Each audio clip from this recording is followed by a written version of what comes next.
អត្ថប្រយោជន៍6យ៉ាងរបស់ល្ហុងទុំមិនគួរមើលរំលងល្ហុងទុំសម្បូរនៅលើទីផ្សារ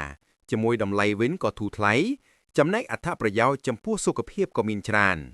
យើងអាចច្នៃល្ហុងទុំជាអាហារសម្រន់បង្អែមហើយក៏អាចជាភេសជ្ជៈទៅតាមចំណូលចិត្ត 1. ប្រឆាំងអុកស៊ីតកម្មសារធាតុ carotenoid ដែលមានក្នុងផ្លែល្ហុងទុំមានអត្ថប្រយោជន៍ពិសេសជួយប្រឆាំងអុកស៊ីតកម្មជួយកាត់បន្ថយភាពចាស់ជ្រាវជ្រួញតាមវ័យតាមការសិក្សាបានបង្ហាញទៀតថា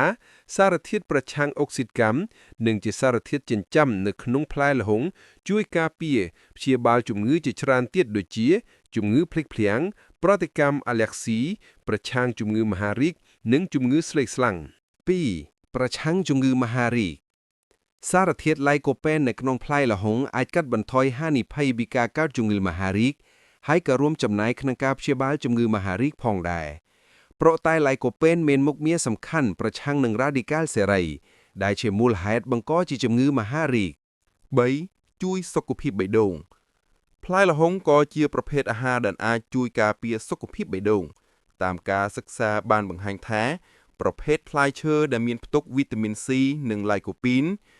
មានមុខងារជួយការពារបេះដូងព្រោះសារធាតុសំខាន់ទាំងពីរនេះមានតួនាទីជួយបំបែកកូឡេស្តេរ៉ុលអាក្រក់និងបង្កើនកូឡេស្តេរ៉ុលល្អសម្រាប់បេះដូងគំឡុងមកយើងបានដឹងខ្លះហើយថាការកើនឡើងកូឡេស្តេរ៉ុលអាក្រក់ក្នុងសរសៃឈាមអាចបណ្ដាលឲ្យប៉ះពាល់ដល់សុខភាពបេះដូងហើយក៏អាចប៉ះពាល់ដល់សរសៃឈាមខួរក្បាលផងដែរ 4. ប្រឆាំងការរលាកការរលាករ៉ាំរ៉ៃគឺជាមូលហេតុសំខាន់ដែលបណ្ដាលឲ្យសុខភាពវិវត្តទៅជាជំងឺផ្សេងៗចំណែកផ្លែឈើបន្លែដែលមានផ្ទុកសារធាតុប្រឆាំងនឹងអុកស៊ីតកម្មគឺជាប្រភពដែលអាចជួយប្រឆាំងទៅនឹងការរលាកនិងជួយព្យាបាលផងដែរតួយ៉ាងដូចជាផ្លែល្ហុងទុំនេះជាដើមដែលមានសារធាតុ lycopene ជាសារធាតុដែលអាចប្រឆាំងទៅនឹងការរលាកបាន 5. ជួយប្រព័ន្ធរំលាយអាហារ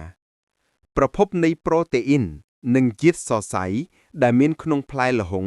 មានមុខងារជួយដល់ដំណើរការប្រព័ន្ធរំលាយអាហារបានល្អពិសេសអាចជួយដោះស្រាយអ្នកមានបញ្ហាទល់លាមកនិងពិបាកបន្តបង់ទៀតផងម្យ៉ាងវិញទៀតជាតិកាល់ស្យូមដែលមាននៅក្នុងផ្លែល្ហុងក៏អាចជួយដល់មុខងារសាច់ដុំក្រពះពោះវៀនផងដែរ 6. ជួយស្បែកផ្លែល្ហុងក្រៅតែពីប្រភេទអាហារដែលអាចជួយការពារពីជំងឺតែក៏ជួយដល់សុខភាពស្បែកឲ្យភ្លឺថ្លានិងកាត់បន្ថយភាពជ្រួញព្រោះដោយសារតែវត្តមានវីតាមីន C និង lycopene